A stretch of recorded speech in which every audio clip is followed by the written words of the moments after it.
The Underground, Ideas into Action presents an Underground Chat, where we bring the underground conversation to you.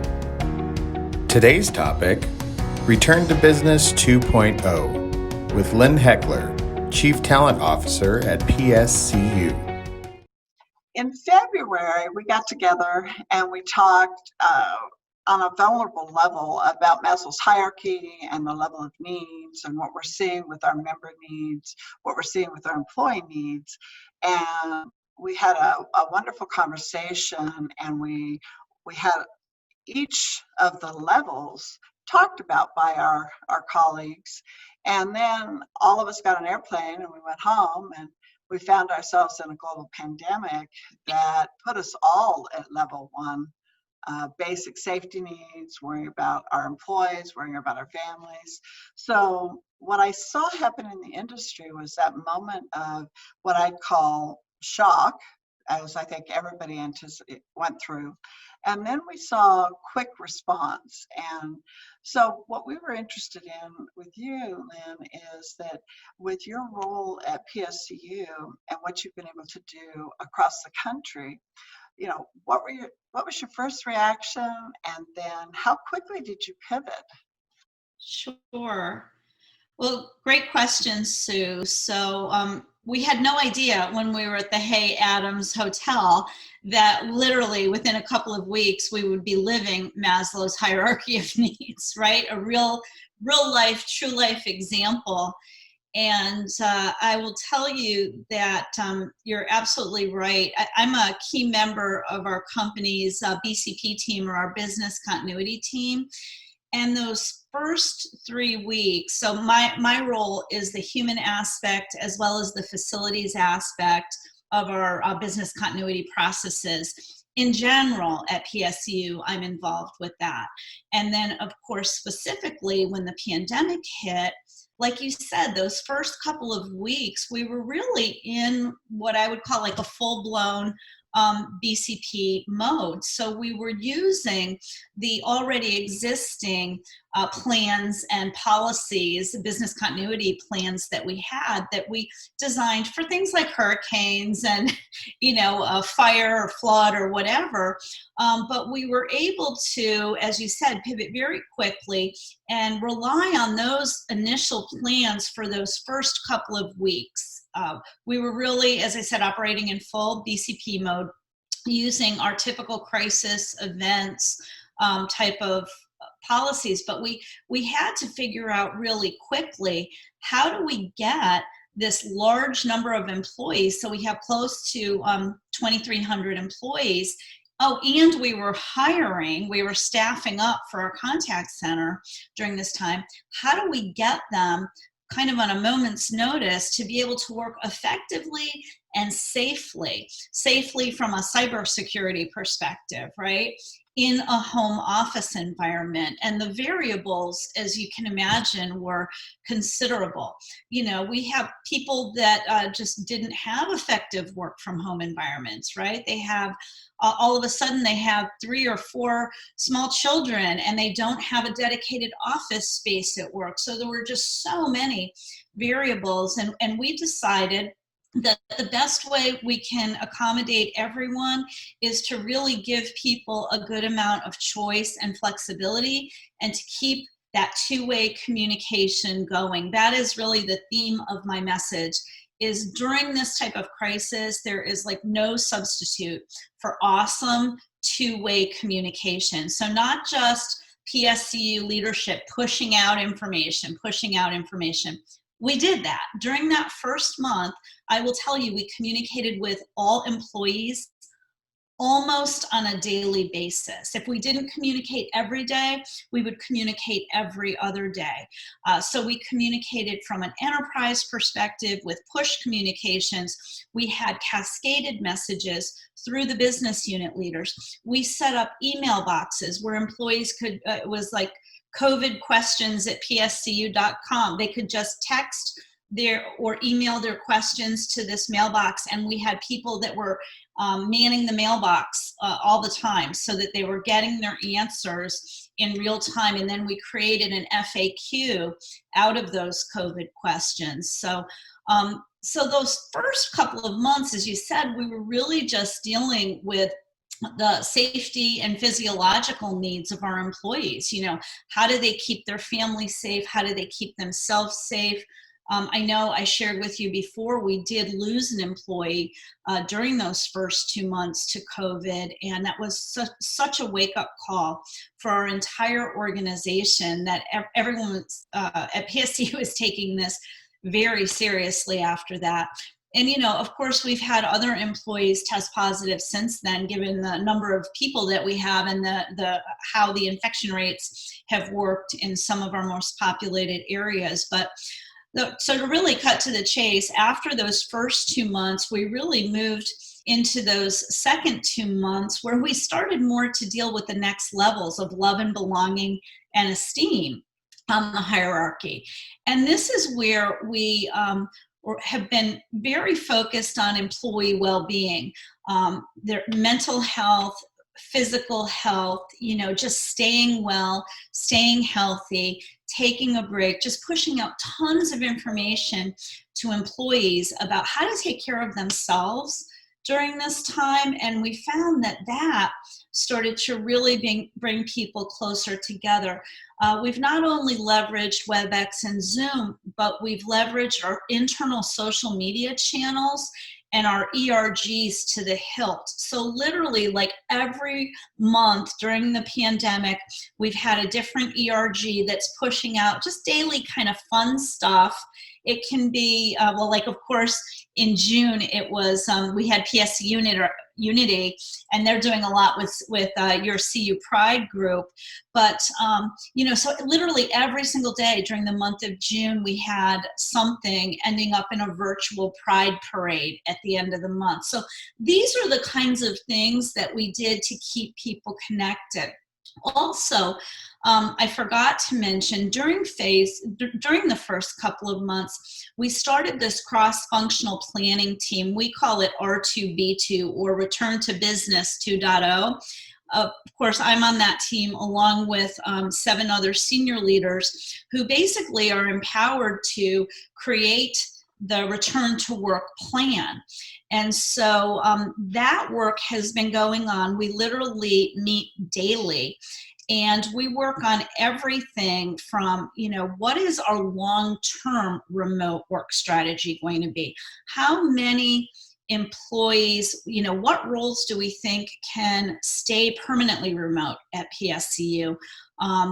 We know what jobs we're struggling with being remote, and a lot of times those are the frontline jobs that require a lot of training for new hires. So we actually have figured out ways to have those folks back in the office in a very socially distanced way for training, and then we roll them out to a home environment. So they get the training that they need, but they're the only ones in the office. And, we have one trainer that can video, broadcast or live stream their training into multiple training rooms so that people can stay spaced out.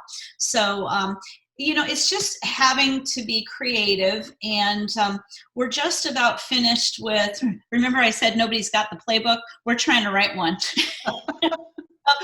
Well, it's like a 40-page comprehensive guide where this is our return to work plan, and it is everything an employee or a visitor to PSCU would need to know about how our phased approach in returning to the workplace will be. So obviously we've segmented employees, and when we haven't said yes yet, but when we say, okay, we think it's safe in Michigan to consider reopening, partial reopening, there's different stages in which positions would come back. We've done all the work in terms of facilities planning to make sure we've got all the socially distanced protocol in place. We've got contactless, all the contactless technology for door opening, for toilet flushing, for faucets. We've got the sanitization stations, PPE available for all employees, everything that you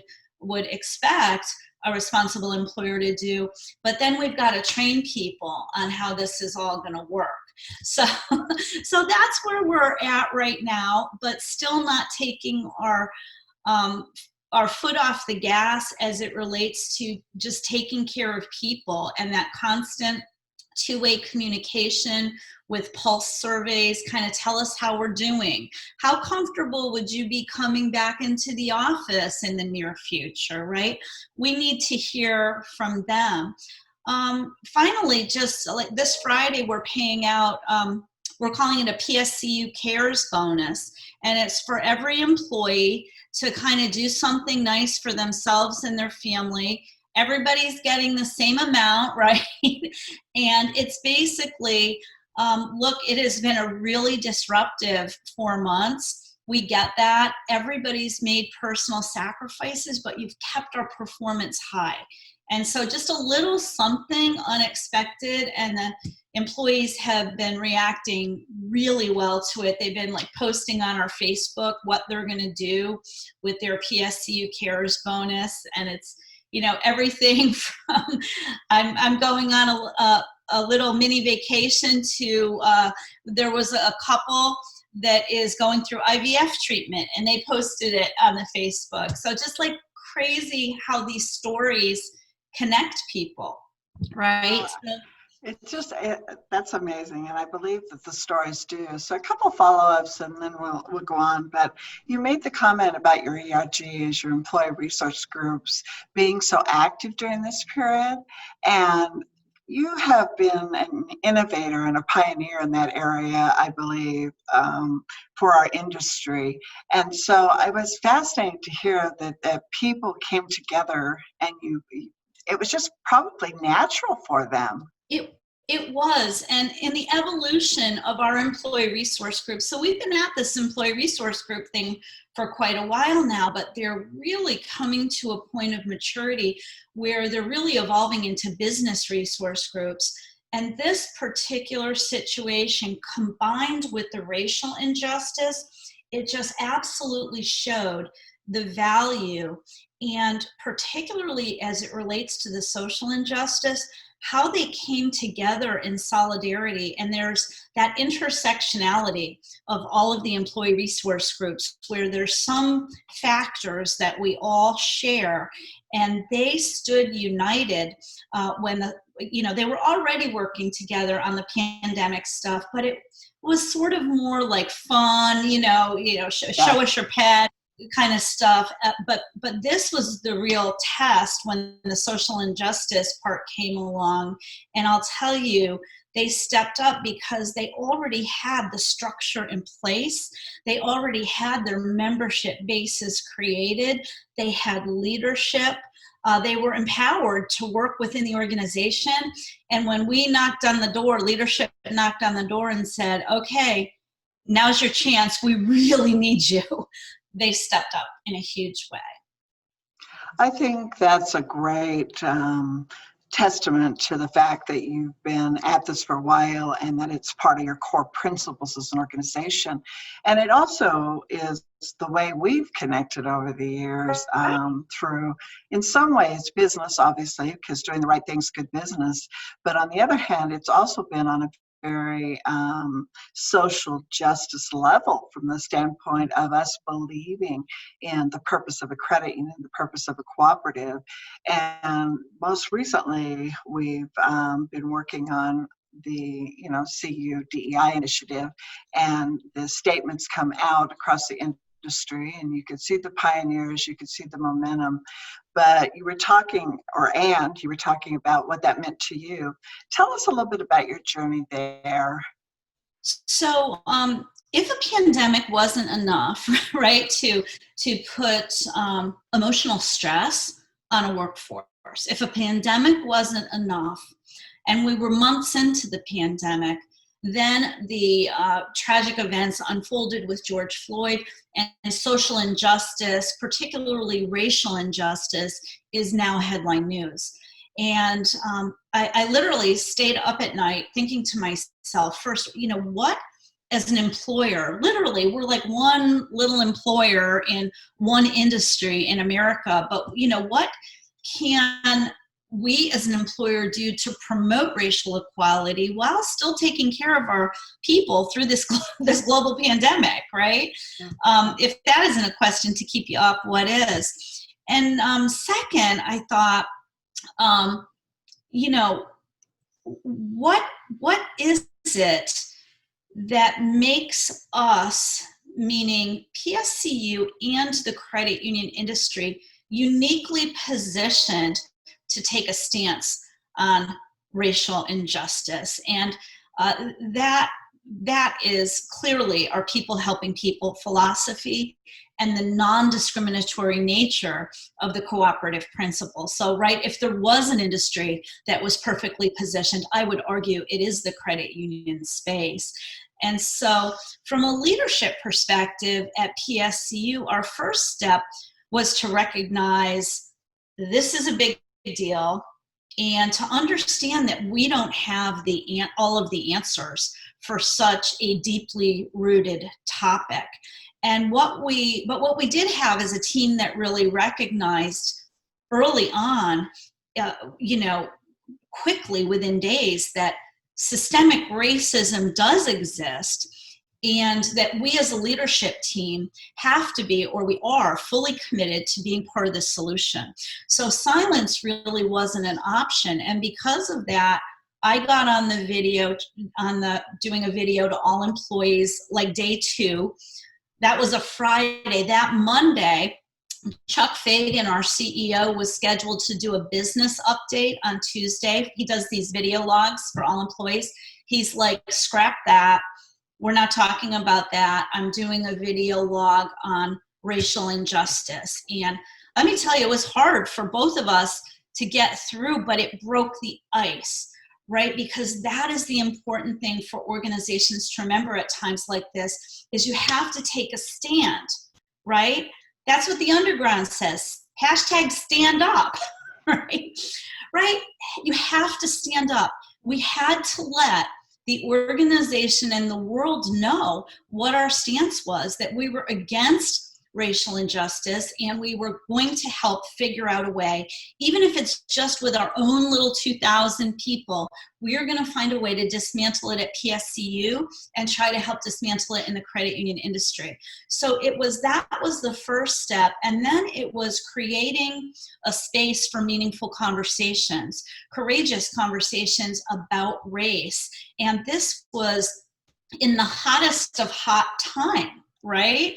When emotions were so raw and the protests were just starting, we said, okay, we have to create a psychologically safe space for our employees to know it's okay to talk about this. It's okay to talk about it at work. And it doesn't matter if you're white, brown, black, whatever your race is, that it's okay.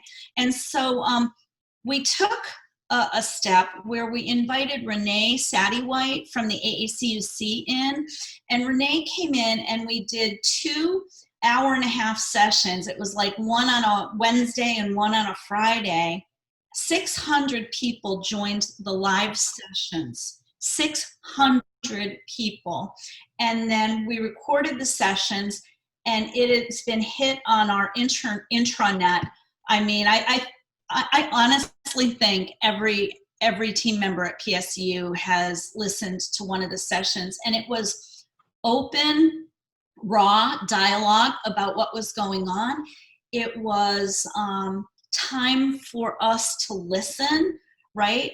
As a white woman of privilege, I am not the voice of authority on this subject by any stretch. I'm still educating myself, but creating space for us to listen to the people that have experienced it firsthand and trying to get to, okay, so what can we do to start to fix it? And that's where we are now, with looking at processes to try to mitigate bias from our own work processes, making sure that all of our talent processes are bias-free. And that, I mean, that could be a whole nother topic, right? But so, it was our relationship with AACUC that already existed, that we were just like, oh my gosh, we need to leverage that. one phone call to Renee from the leader of our African American Employee Resource Group, Stankovic. One phone call, she's like, when do you want to do it? Right? So that's where that vulnerable collaboration comes in. We were at a point in time that I was literally like, I'm working without a net here. Right?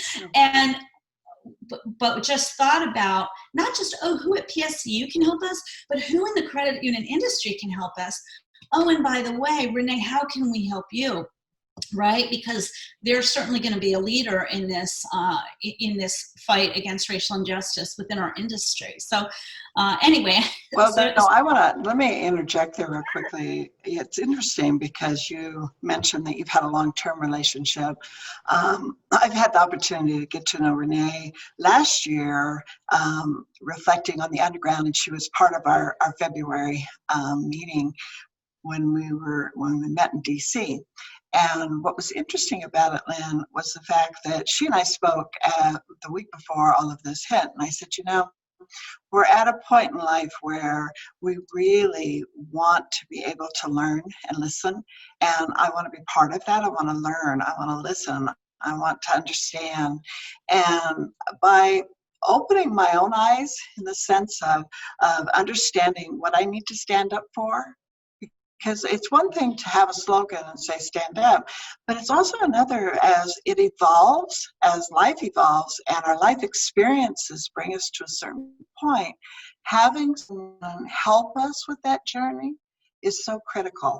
And I found it so helpful. And I also encouraged, as you know, from our women leaders, encouraged her voice, encouraged that. And I know you do that as well. So I just wanted to interject there. I think that's wonderful that you did that.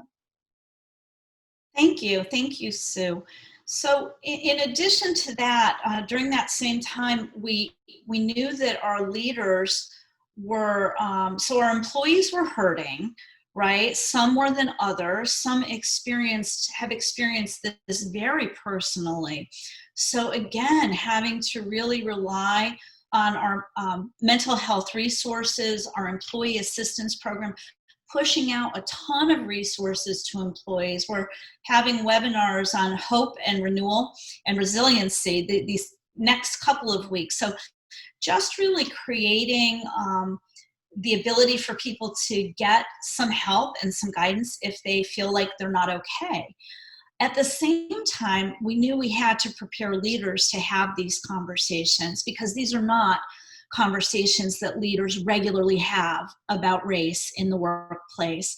And so we pulled together as many resources as we could and assembled those in a 4-part series and pushed them out to leaders. So it was everything from we screened TED Talks and, various articles and publications that they could read to start to educate themselves.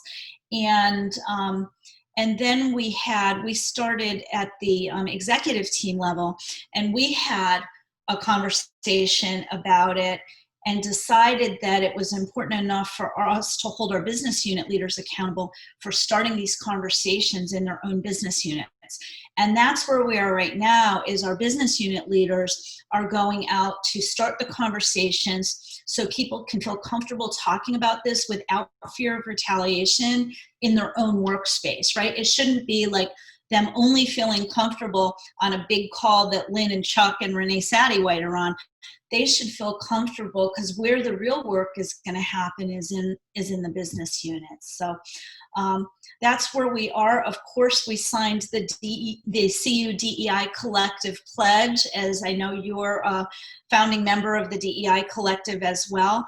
And now we're working through accelerating our DEI plan at PSCU.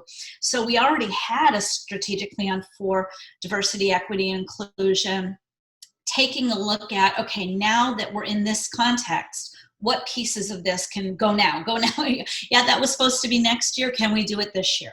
So that's really about where we're at right now. And it's been a fast and furious journey. There are some great resources out there for there's a lot of literature for people that want to read. I've been in tears some nights reading Yes. some of the books, but I don't think there's any substitution for that. Yeah. I think that as we evolve, the key is going to be exactly what you're referring to, and that's that holding people accountable, being able to have the resources available, and continuing the conversation, because we don't want this to be event-driven. The idea of us moving forward and making a difference within our communities, within our industry, the world at large, will really come from our commitment to this, and as Renee would say, our commitment to change. What, as you look to the future, why do you think credit unions are going to make a difference? I mean, what do you love about our credit unions? I think I mentioned it before. I'm addicted to the people helping people philosophy. It's almost like, so every organization has their own culture, but the credit union industry has a culture.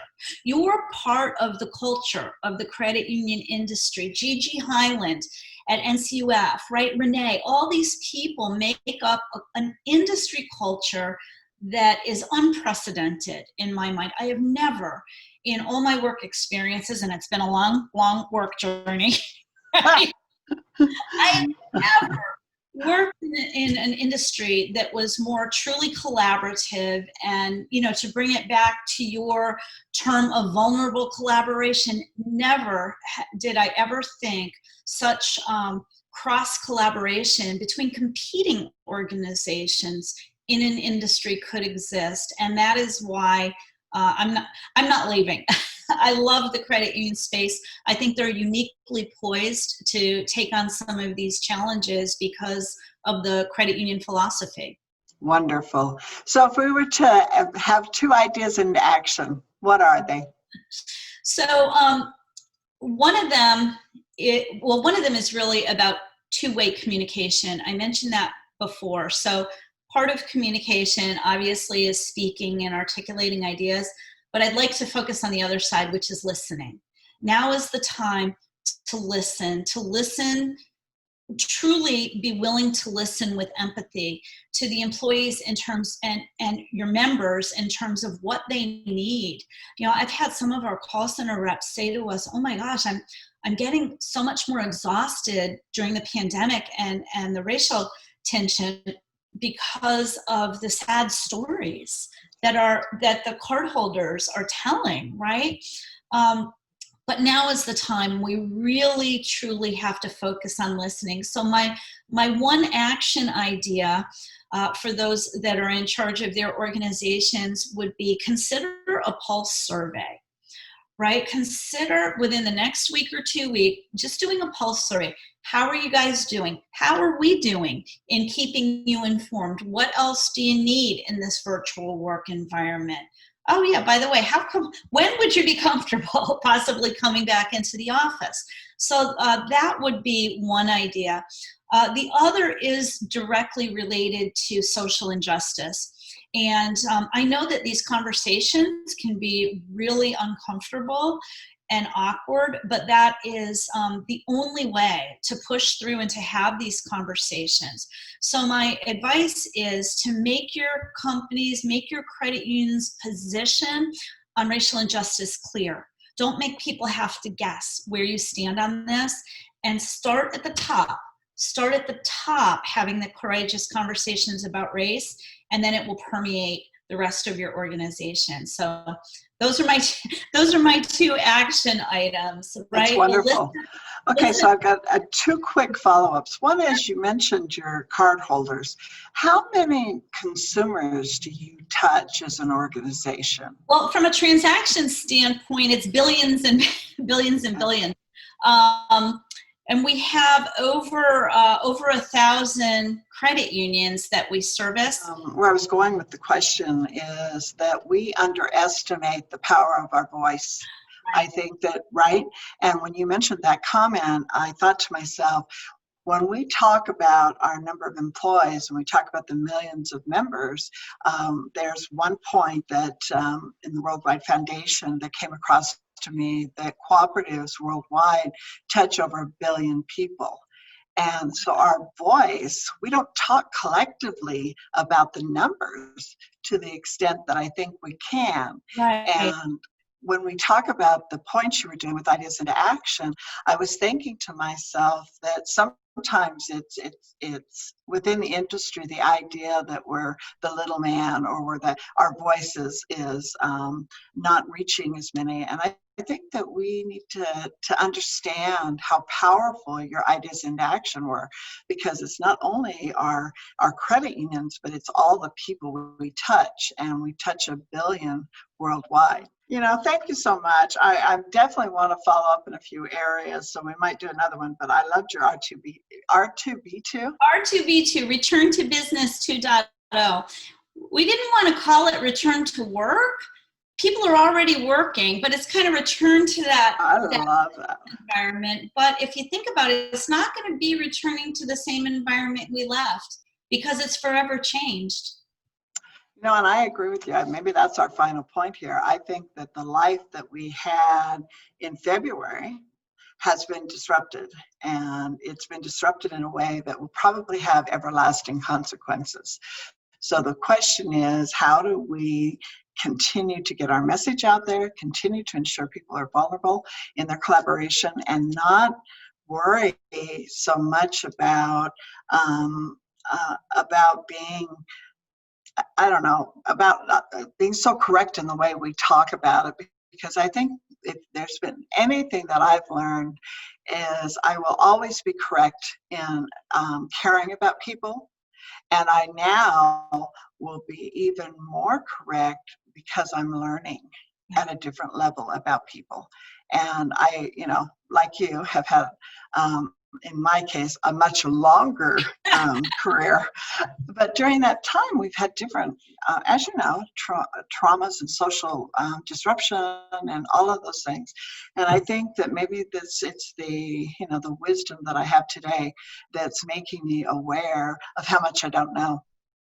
But it's also your willingness to be a lifelong learner. Yeah. Right. And that is, if we can adapt and continue to learn, we'll probably have a few more years.